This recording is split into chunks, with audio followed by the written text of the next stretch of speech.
आज हम सीखेंगे दशमलव संख्याओं का योग।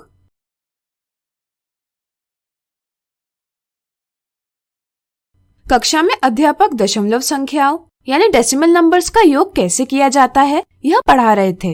उन्होंने बच्चों से सवाल पूछा कि 213 और 34 का योग क्या होगा। बड़ी आसानी से बच्चों ने जवाब दिया 247। सभी बच्चे खुश थे कि उन्हें जल्दी से जवाब आ गया। इतने में अध्यापक ने एक और सवाल पूछा 2.13 और 3.4 का योग क्या होगा। इस पर बच्चे सोच में पड़ गए कि इन दो दशमलव संख्याओं को कैसे जोड़ें। क्या यह समस्या आपको भी आ रही है? यदि हाँ तो आइए इस वीडियो में इसे दूर करें। हमें पता करना है कि 2.13 और 3.4 का योग क्या होगा। आइए इसे हल करें।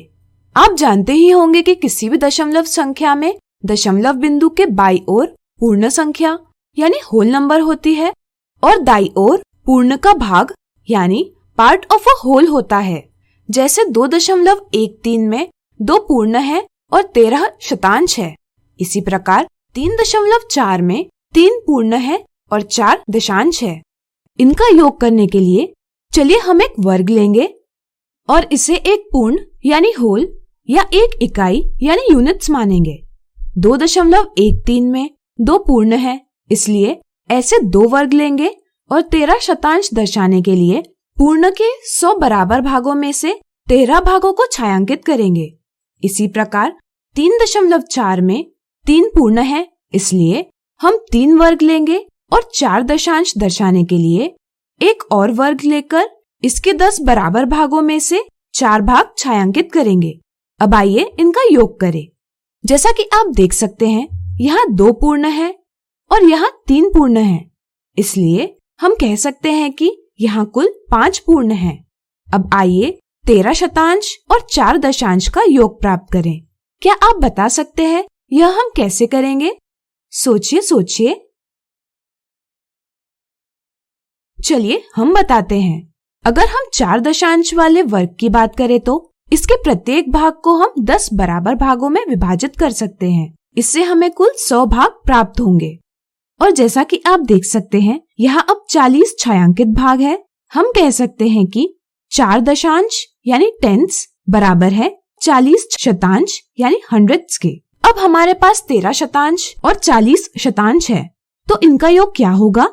अगर हम दोनों के छायांकित भागों को किसी एक वर्ग में रखते हैं तो हम पाते हैं कि यहाँ 100 में से कुल 53 छायांकित भाग है। हम कह सकते हैं कि 13 शतांश और 40 शतांश का योग 53 शतांश है। तो बताइए 5 पूर्ण और 53 शतांश को दशमलव रूप में कैसे लिखेंगे? सोचिए। सही सोचा। इसे हम लिखेंगे 5.53। गणित में दशमलव संख्याओं का योग करने के लिए हम इन संख्याओं को एक के नीचे एक ऐसे लिखते हैं, लेकिन ऐसा करते समय उनके स्थानों का विशेष ध्यान रखते हैं। जैसे 2.13 और 3.4 को हम ऐसे नहीं लिख सकते। क्या आप बता सकते हैं क्यों? सोचिए। चलिए हम बताते हैं। क्योंकि ऐसा करने से अंकों का स्थानीय मान बदल जाता है। जैसे यहाँ 4 का स्थानीय मान अब 4 शतांश बन गया है। सही प्रकार से लिखने के लिए हमें 4 को दशांश स्थान पर ही लिखना होगा, यानी कि दशांश स्थान के 1 के नीचे। अब यहाँ शतांश के स्थान पर कोई भी अंक नहीं है, हम यहाँ 0 लिख सकते हैं। 0 लिखने से संख्या के मान में कोई बदलाव नहीं होता, लेकिन ऐसा करने से दशमलव बिंदु के बाद अंकों की संख्या बराबर हो जाती है। इससे योग करने में आसानी होती है। ध्यान रहे दशमलव संख्या के अंतिम शून्यतर अंक के बाद 0 लगाना सही है और दशमलव बिंदु के बाद लेकिन शून्यतर अंक के पहले 0 लगाना गलत है, क्योंकि इससे संख्या का मान बदलता है। तो हमने संख्याओं को 1 के नीचे लिखा और 0 के उपयोग से दशमलव बिंदु के बाद के अंकों की संख्या बराबर की। अब इन्हें पूर्ण संख्याओं के तरह ही जोड़ते हैं। जैसे यहाँ 3 और 0 का योग है 3, 1 और 4 का योग है 5, इसी तरह 2 और 3 का योग है 5, यानी कि 2.13 और 3.4 का योग है 5.53। ध्यान रखें कि योग की जाने वाली दोनों संख्याओं में दशमलव बिंदु के दाईं ओर 2 अंक है, इसलिए परिणाम में दशमलव बिंदु दाईं ओर के 2 अंकों के पहले दर्शाया जाएगा। यानी कि योग की जाने वाली संख्याओं के दशमलव बिंदु के नीचे परिणाम का दशमलव बिंदु आता है। तो आज हमने सीखा दशमलव संख्याओं का योग। अगले वीडियो में हम इनसे संबंधित कुछ उदाहरण देखेंगे। आज हम देखेंगे दशमलव संख्याओं के योग के उदाहरण।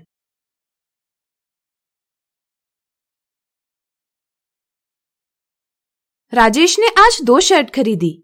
एक शर्ट के लिए उसने दुकानदार को 450.50 रुपए चुकाए और दूसरी शर्ट के लिए 333.70 रुपए। पता कीजिए उसने दुकानदार को कुल कितनी धनराशि चुकाई। उदाहरण से पता चलता है कि राजेश ने एक शर्ट 450.50 रुपए की खरीदी और दूसरी शर्ट 333.70 रुपए की खरीदी। यह दोनों संख्याएं दशमलव संख्याएं हैं। उसने कितनी धनराशि दुकानदार को चुकाई, यह पता करने के लिए हमें दोनों दशमलव संख्याओं को जोड़ना होगा। इन्हें जोड़ने के लिए पहले हम इन्हें स्थानीय मान सारणी में उनके सही स्थान पर व्यवस्थित करेंगे। जैसे 450.50 में 4 सैकड़े के स्थान पर है, 5 दहाई के स्थान पर है, 0 इकाई के स्थान पर है, 5 दशांश के स्थान पर है और 0 शतांश के स्थान पर है। इसी प्रकार से हम 333.70 को भी स्थानीय मान सारणी में व्यवस्थित करेंगे। जैसा कि आप देख सकते हैं, दोनों संख्याओं में दशमलव बिंदु के बाद के अंकों की गिनती बराबर है, इसलिए यहाँ हमें 0 का प्रयोग करना आवश्यक नहीं है। परिणाम प्राप्त करने के लिए हम दूसरी संख्या के नीचे एक रेखा खींचेंगे और उसके नीचे परिणाम अंकित करेंगे। इन संख्याओं को जोड़ने के लिए हम दाएं से बाएं जाएंगे। 0 जमा 0 बराबर 0, 5 जमा 7 बराबर 12।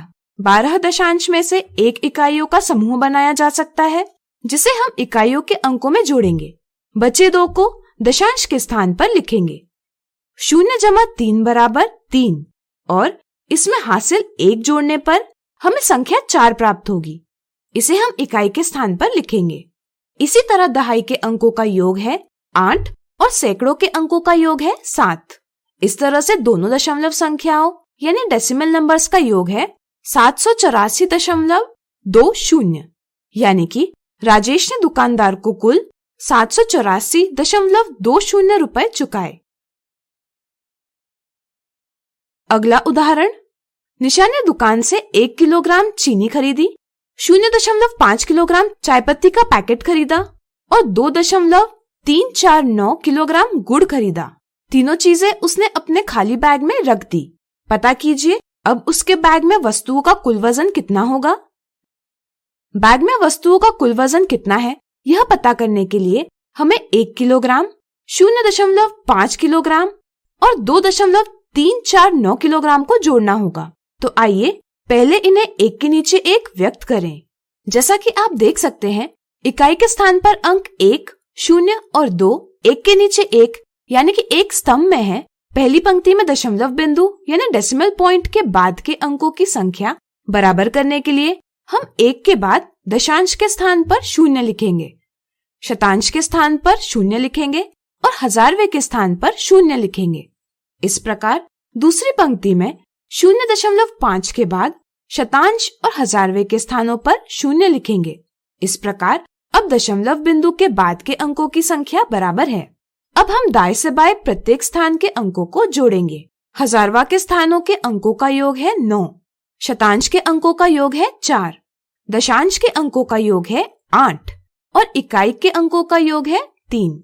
इस प्रकार तीनों संख्याओं का योग है 3.849 यानी कि बैग में वस्तुओं का कुल भार है 3.849 किलोग्राम। तो आज हमने देखे दशमलव संख्याओं के योग के उदाहरण। अगले वीडियो में इनसे संबंधित मिथ्या धारणाओं को दूर करेंगे। आज हम देखेंगे दशमलव संख्याओं के योग से संबंधित मिथ्या धारणाएं।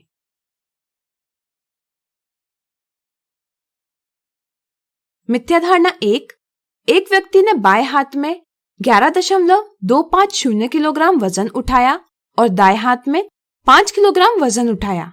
पता कीजिए उसने दोनों हाथों में कुल कितना वजन उठाया। दशमलव संख्याओं यानी डेसिमल नंबर को जोड़ते समय अंकों के स्थानीय मानों यानी प्लेस वैल्यूज का ध्यान नहीं रखा जाता।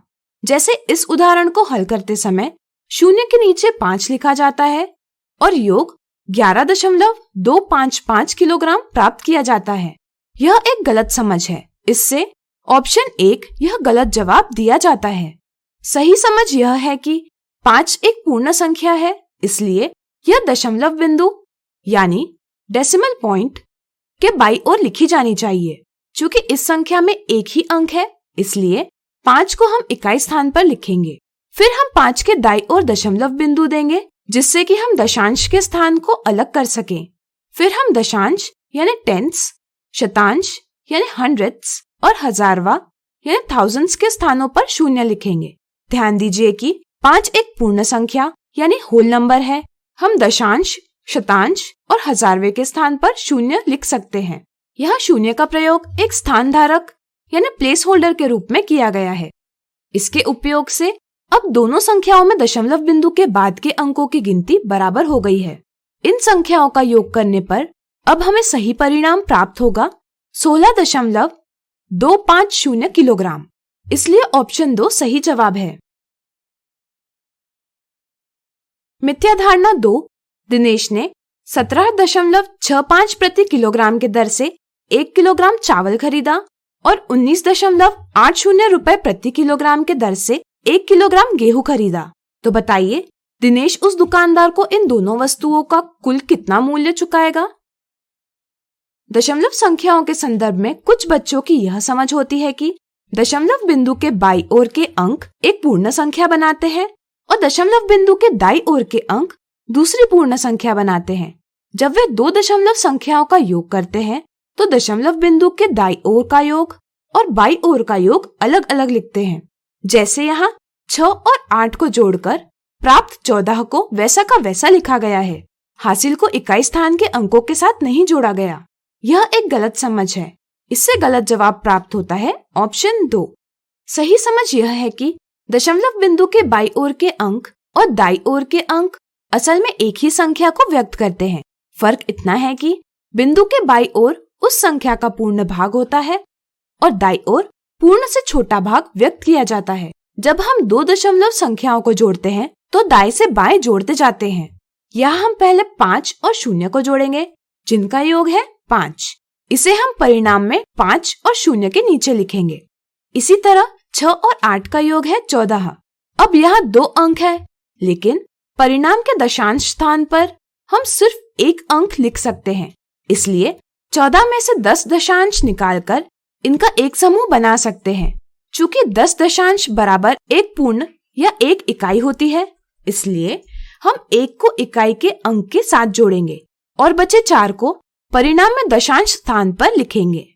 इसी प्रकार हल करने पर हमें सही परिणाम प्राप्त होगा 37.45 रुपए। तो आज हमने देखी दशमलव संख्याओं के योग से संबंधित मिथ्या धारणाएं।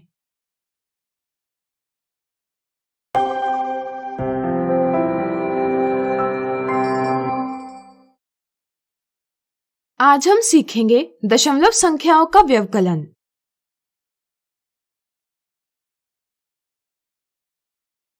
शैली एक टेबल कवर पर चारों ओर लेस बॉर्डर लगाना चाहती है। शैली के पास 4.50 मीटर लंबी लेस है। इसमें से उसने 2.35 मीटर लेस टेबल कवर पर लगा दी। अब उसके पास कितनी लेस शेष होगी? शेष लेस की लंबाई पता करने के लिए हमें इन दो दशमलव संख्याओं यानी डेसिमल नंबर्स का व्यवकलन करना होगा। हालांकि दशमलव संख्याओं का व्यवकलन पूर्ण संख्याओं यानी होल नंबर्स के व्यवकलन जैसा ही किया जाता है, लेकिन इनका व्यवकलन करते समय हमें इनके व्यवकलन से संबंधित कुछ बातों का ध्यान रखना आवश्यक है। तो आइए इस वीडियो में मजेदार तरीके से सीखें दशमलव संख्याओं का व्यवकलन कैसे किया जाता है। हम इसी उदाहरण को लेकर आगे बढ़ेंगे। हमें पता करना है 4.50 ऋण 2.35 का परिणाम क्या आएगा? आइए इसे हल करें। आप जानते ही होंगे कि किसी भी दशमलव संख्या में दशमलव बिंदु यानी डेसिमल पॉइंट के बाईं ओर पूर्ण संख्या होती है और दाईं ओर पूर्ण का भाग यानी पार्ट ऑफ अ होल होता है। जैसे 4.50 में 4 पूर्ण है और 50 शतांश है। इसी प्रकार 2.35 में 2 पूर्ण है और 35 शतांश है। इनका व्यवकलन करने के लिए चलिए हम एक बड़े वर्ग को एक पूर्ण यानी होल या एक इकाई यानी यूनिट्स मानते हैं। 4.50 में 4 पूर्ण है, इसलिए यहाँ हम 4 वर्ग लेंगे और 50 शतांश दर्शाने के लिए एक और वर्ग लेकर उसके 100 बराबर भागों में से 50 भागों को छायांकित करेंगे। 2.35 में 2 पूर्ण है, इसलिए यहाँ हम 2 वर्ग लेंगे और 35 शतांश दर्शाने के लिए एक और वर्ग लेकर इसके 100 बराबर भागों में से 35 भागों को छायांकित करेंगे। अब हम 4.50 से 2.35 का व्यवकलन करेंगे। यहाँ 4 पूर्ण है, इनमें से 2 पूर्ण निकालने पर 2 पूर्ण शेष रहेंगे। इसी प्रकार शतांश के 50 भागों में से 35 भाग निकालने पर शेष 15 रहेंगे। तो बताइए 2 पूर्ण और 15 शतांश को दशमलव रूप में कैसे लिखेंगे? सोचिए। सही सोचा। इसे हम लिखेंगे 2.15। चूंकि यहाँ 2 पूर्ण है और 15 शतांश है, इसलिए शेष लेस की लंबाई है 2.15 मीटर। गणित में दशमलव संख्याओं का व्यवकलन पूर्ण संख्याओं के व्यवकलन जैसा ही किया जाता है। व्यवकलन करने के लिए पहले हम जिस संख्या से घटाया जा रहा है उसे ऊपर लिखते हैं और फिर इसमें से जिस संख्या को घटाया जा रहा है उसे इस संख्या के नीचे लिखते हैं। ऐसा करते समय हमें अंकों के स्थानों का विशेष ध्यान रखना आवश्यक है। संख्याओं में समान स्थान के अंक एक ही स्तंभ में लिखे जाने चाहिए, अन्यथा परिणाम गलत होता है। इसीलिए यहाँ हम इकाई के 4 और 2 एक ही स्तंभ में लिखेंगे, दशांश के 5 और 3 एक स्तंभ में लिखेंगे और इसी प्रकार शतांश के 0 और 5 भी एक ही स्तंभ में लिखेंगे। हो सकता है कि दशमलव बिंदु यानी डेसिमल पॉइंट के बाद अंकों की गिनती बराबर ना हो। ऐसी स्थिति में हमें क्या करना चाहिए? सोचिए। सही सोचा। हमें रिक्त स्थानों पर 0 रखकर इनकी गिनती बराबर कर लेनी चाहिए। चूंकि यहाँ दोनों संख्याओं में अंकों की संख्या बराबर है, इसलिए ऐसा करना आवश्यक नहीं। चूंकि हमने अब संख्याओं को एक के नीचे एक व्यवस्थित कर लिया है, इसलिए अब हम इनका व्यवकलन कर सकते हैं। जैसा कि आपको ज्ञात ही होगा कि हम व्यवकलन करने के लिए दाएं से बाएं जाते हैं। इस तरह से पहले हम 0 से 5 का व्यवकलन करेंगे, लेकिन यहाँ हम ऐसा नहीं कर सकते क्योंकि 0 छोटी संख्या है 5 से। इसलिए हम 0 के बाईं ओर के अंक से एक हासिल यानी बोरो लेंगे। इससे दशांश स्थान के अंक का मान 1 से कम हो जाएगा, यानी कि 5 से घटकर 4 हो जाएगा।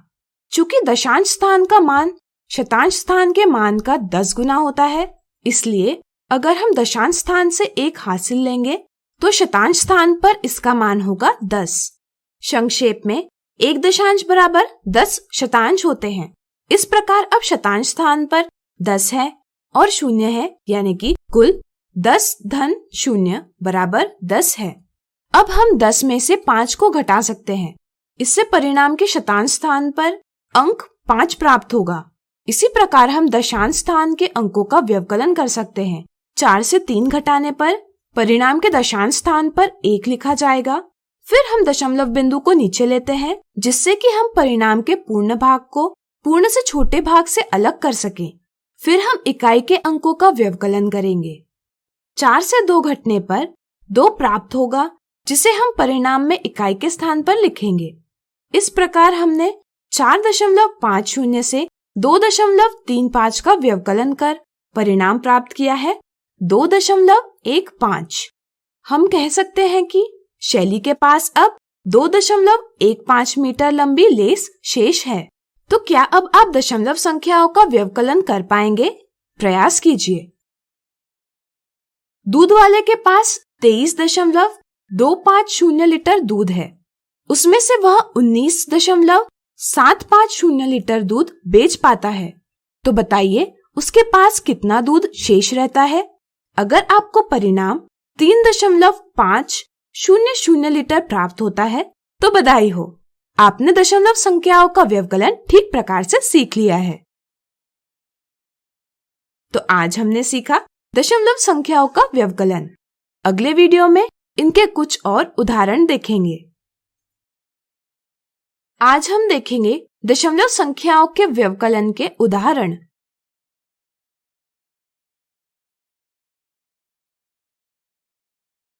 मधु ने कुल 36.423 किलोमीटर की दूरी तय की। उसने 31.8 किलोमीटर की दूरी जहाज से और शेष दूरी बस से तय की। पता कीजिए उसने बस से कितनी दूरी तय की। इस उदाहरण से पता चलता है कि मधु ने 36.423 किलोमीटर की कुल दूरी तय की है। इसमें से उसने 31.8 किलोमीटर की दूरी जहाज से तय की। हमें मधु द्वारा बस से तय की गई दूरी पता करनी है।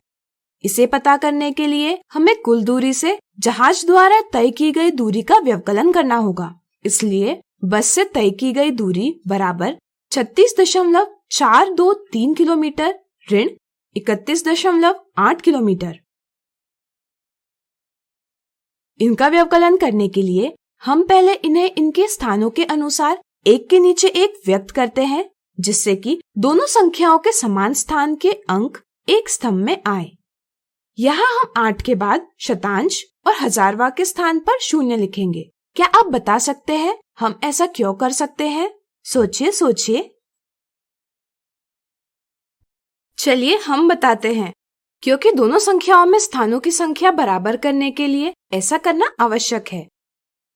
क्योंकि दशमलव संख्या यानी डेसिमल नंबर्स के दाईं ओर हम कितने भी 0 लगा सकते हैं, इससे संख्या के मान में कोई परिवर्तन नहीं होता। तो आइए इनका व्यवकलन करें।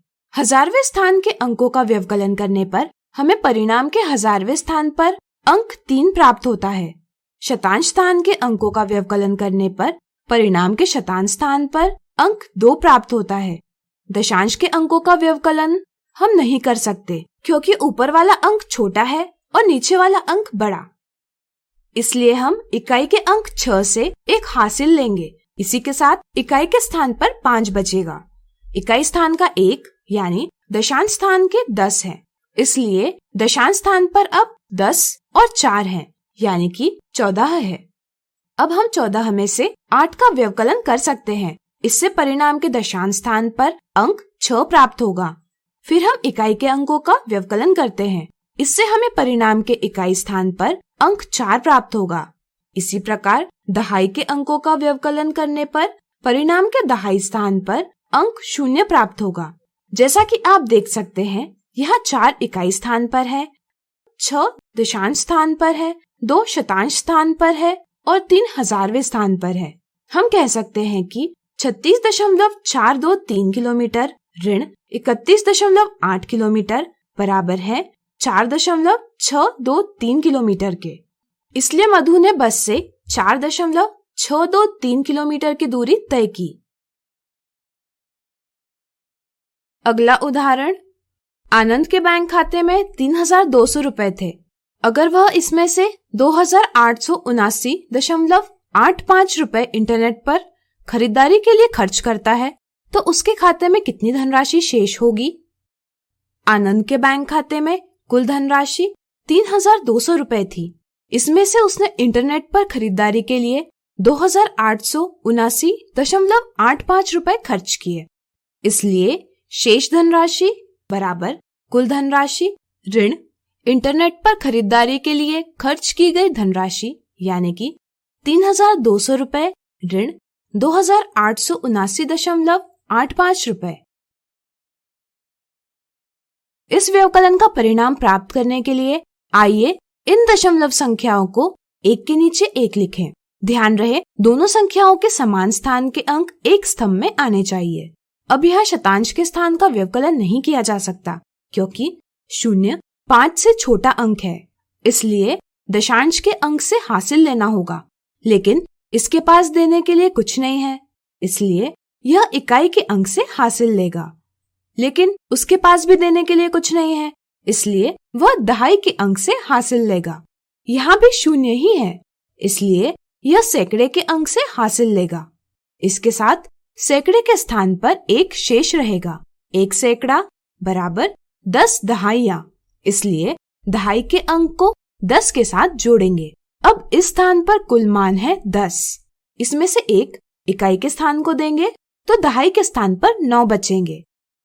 1 दहाई यानी 10 इकाइयां, इसलिए इकाई के स्थान पर अब 10 इकाइयां हैं। फिर हम इसमें से एक इकाई दशांश के अंक को देंगे, जिससे इकाई पर 9 रहेंगे और दशांश के पास 10 हो जाएंगे।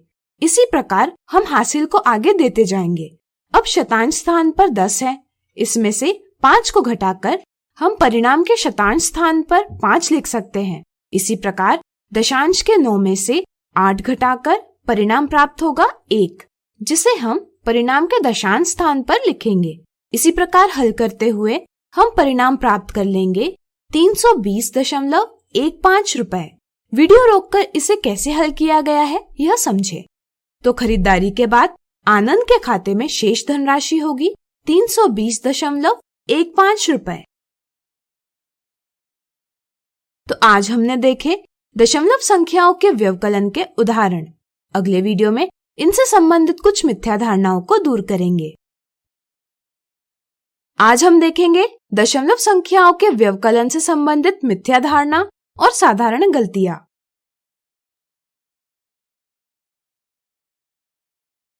मिथ्या धारणा, एक पेड़ की ऊंचाई 9.336 मीटर है और दूसरे पेड़ की ऊंचाई 7.51 मीटर है। पता कीजिए इनकी ऊंचाई में कितना अंतर है। ऊंचाई में अंतर पता करने के लिए हमें 9.336 मीटर से 7.51 मीटर का व्यवकलन करना होगा। यह व्यवकलन करने के लिए पहले 9.336 को लिखा जाता है, फिर उसके नीचे दूसरी दशमलव संख्या को लिखा जाता है। लेकिन ऐसा करते समय बच्चे एक साधारण गलती करते हैं। वे अंकों की गिनती बराबर करने के लिए 7.51 को 7.051 इस प्रकार लिखते हैं। संक्षेप में कहे तो वे दशमलव बिंदु के तुरंत बाद शून्य रखते हैं। इस गलतफहमी के कारण इन छात्रों को व्यवकलन का परिणाम 2.285 मीटर प्राप्त होता है, इसलिए ऑप्शन 1 गलत है।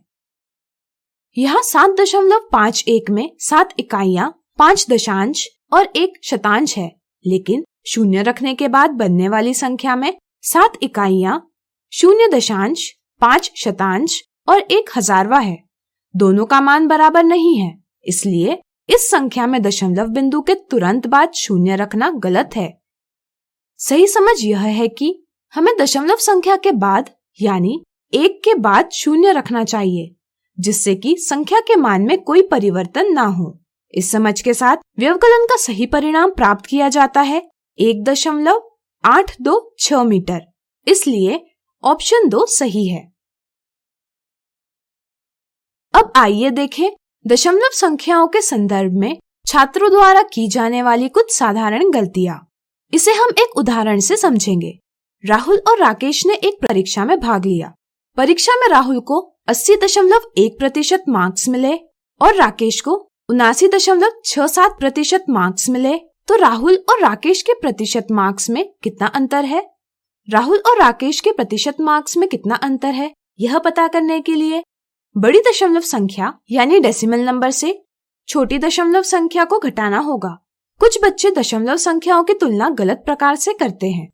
वे समझते हैं कि 79.67 में 4 अंक है, इसलिए यह संख्या 80.1 से बड़ी है। इस समझ के साथ वे 79.67 से 80.1 को घटाने की कोशिश करते हैं, जिसका परिणाम वे ज्ञात नहीं कर पाते। कुछ बच्चे यह तो सही समझते हैं कि यहाँ 80.1 से 79.67 को घटाना होगा, लेकिन वे शून्य के उपयोग से दोनों दशमलव संख्याओं में दशमलव बिंदु के बाद के अंकों की गिनती बराबर नहीं करते। वे यह समझ लेते हैं कि रिक्त स्थान से 7 का व्यवकलन करने पर परिणाम 7 ही आएगा, इसलिए परिणाम में वे 7 लिखते हैं, फिर आगे का व्यवकलन करते हैं। यह भी गलत समझ है। कुछ बच्चे शून्य का प्रयोग कर दोनों दशमलव संख्याओं में दशमलव बिंदु के बाद के अंकों की गिनती बराबर कर लेते हैं, लेकिन घटाते समय वे बड़े अंक से छोटे अंक को घटाते जाते हैं। जैसे 7 से 0 का व्यवकलन 7 लिखते हैं, 6 से 1 का व्यवकलन 5 लिखते हैं। यह भी गलत जवाब है।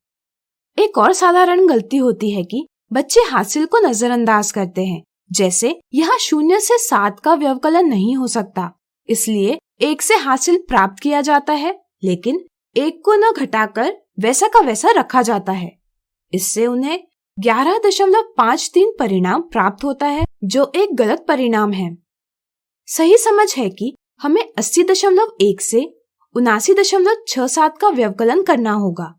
इसके लिए हम 1 के बाद 0 रखेंगे, फिर हम निम्न प्रकार से व्यवकलन करेंगे। वीडियो रोककर इसे समझें। इससे हमें सही परिणाम प्राप्त होगा 0.43। तो आज हमने देखी दशमलव संख्याओं के व्यवकलन से संबंधित मिथ्या धारणा और साधारण गलतियां।